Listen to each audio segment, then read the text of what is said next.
Completed Star Wars shows everyone should watch. Although there's always a possibility that certain characters, stories, and even shows will be brought back in Star Wars, these 5 shows seem to have truly concluded, and every Star Wars fan should watch them. Star Wars movies and TV shows have had a surprising shift over the last decade, with TV shows becoming a greater focus than movies. This is a major change to how the franchise has long done things, and with Star Wars' upcoming TV shows and new Star Wars movies, we may very well be headed back into an era where movies are the priority. This feels particularly true given Ahsoka Season 2 is the only confirmed upcoming live-action show at present. While that will almost certainly change with time, there are plenty of brilliant Star Wars shows for fans of the franchise, and even for those who are new to the franchise, to stream now. These 5 completed Star Wars shows are the very best overall, and everyone should give them a watch.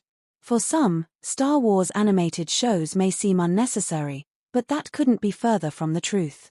In fact, Star Wars has shown much more investment in animated characters and stories, such as with Ahsoka Tano's transition from exclusively animated stories to live-action shows like Ahsoka and potentially even upcoming movies, but that isn't confirmed for now. What's more, some of Star Wars animated shows have the best storylines in the franchise overall. This is certainly true of the first installment on this list, Star Wars: The Bad Batch.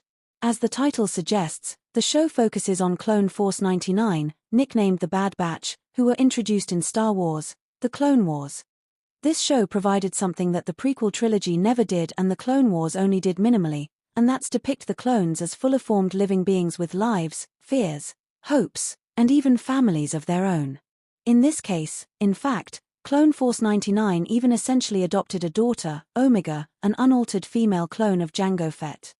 This show is confirmed to be over, and the Bad Batch finale even included a time jump many years in the future, seemingly cementing that the show is not going to be revisited, nor perhaps are these stories, although, without spoiling anything, some believe one of the leading characters will return in upcoming projects. The Bad Batch is also one of very few Star Wars stories in the movies, shows, and even the books that I would describe as having a truly happy ending. That doesn't mean that the Bad Batch team doesn't experience some major losses or face horrible situations, they certainly do.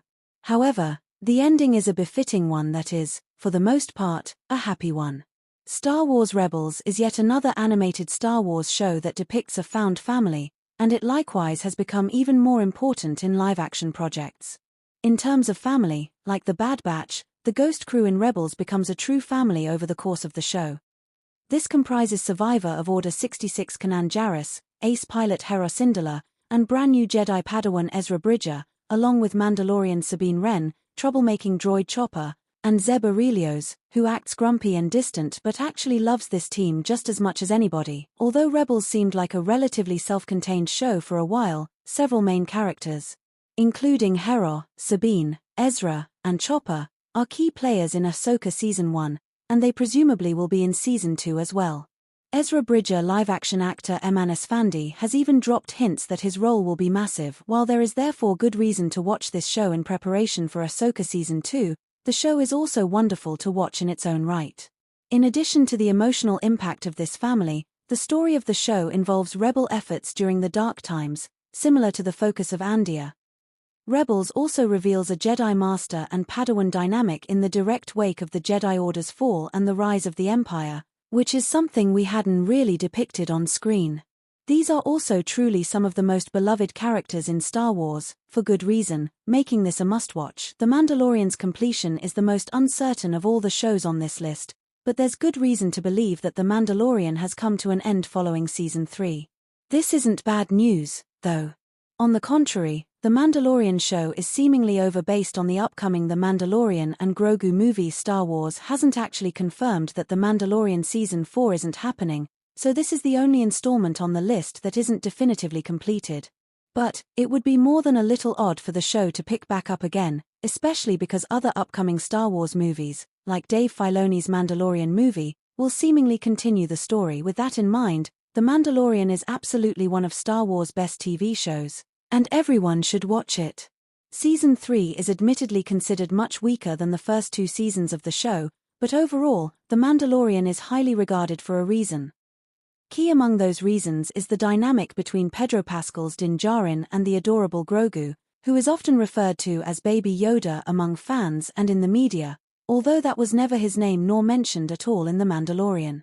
Regardless, these characters and their relationship have absolutely captured the hearts of audiences even beyond that relationship, though, The Mandalorian really is something exciting in Star Wars, as it has very little to do with the Skywalker saga, despite a few thrilling cameos, or with the Jedi and the Sith.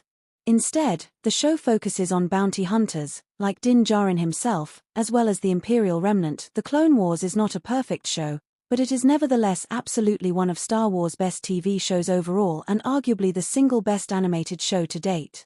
This show actually had a bit of a rocky start, with the movie that kicked it off, also titled The Clone Wars, ranking lowest across all Star Wars movies. Even so, The Clone Wars gave us so much that the prequel trilogy never did, as well as some of the very best Star Wars characters in the franchise. Like Ahsoka Tano. As the title of the show makes clear, The Clone Wars focuses on the Clone Wars era, placing it between Star Wars, Episode II Attack of the Clones and Star Wars, Episode III Revenge of the Sith. This place in the Star Wars timeline meant The Clone Wars could dive much deeper into the stories of characters like Anakin Skywalker and Obi-Wan Kenobi and offer a closer look at how Palpatine managed to acquire so much power in so short a time. The fact that the show had 7 total seasons reflects the extent of that depth. In fact, The Clone Wars was an essential addition to Anakin Skywalker's Star Wars timeline, as it made the steps to his fall to the dark side all the clearer. One of the most significant contributions to that was actually Ahsoka herself, as her storyline with the Jedi Order tainted Anakin's view of the Jedi considerably. Not every episode of The Clone Wars is a masterpiece, and I'd even say that all of Season 1 is a little rough, but the impact this show has had on Star Wars is frankly immeasurable, and with Dave Filoni at the helm of so many upcoming Star Wars shows and movies, watching his brainchild will become increasingly important. Even if you're just wondering how it's possible that Darth Maul is resurrected and getting a brand new TV show, Maul, Shadow Lord, then The Clone Wars is absolutely worth watching from start to finish. Finally, as the title suggests, Andia focuses on Cassian Andor, who was introduced in Rogue One, a Star Wars story. Given his death in that movie, Andor is essentially a prequel story, but knowing Cassian's end doesn't lessen anything about Andor. On the contrary, knowing how his story ends made everything in Andor feel so much more meaningful, and Star Wars did a brilliant job of still having plenty of mystery and intrigue along the way, not only for Cassian but for a host of other characters in Andor as well. Perhaps most captivating about Andor is its focus, which is a boots-on-the-ground look at the rebellion from the perspective not of the galaxy's mightiest and most well-known heroes but of everyday people. In that sense, Andor is perhaps the closest look we've gotten at what the Empire really did to the galaxy and how oppressive it truly was. For similar reasons, Andor also feels like the most relatable and real-life Star Wars show we've had, and it offers some profound commentary on real-life regimes, the price of freedom, and what it takes to overthrow something as powerful as the Empire. This story is also simply beautifully written, and the characters are some of the most compelling in the entire franchise. Because of that, and for so many other reasons, Andor is certainly high on the list of the completed Star Wars shows that everyone should watch.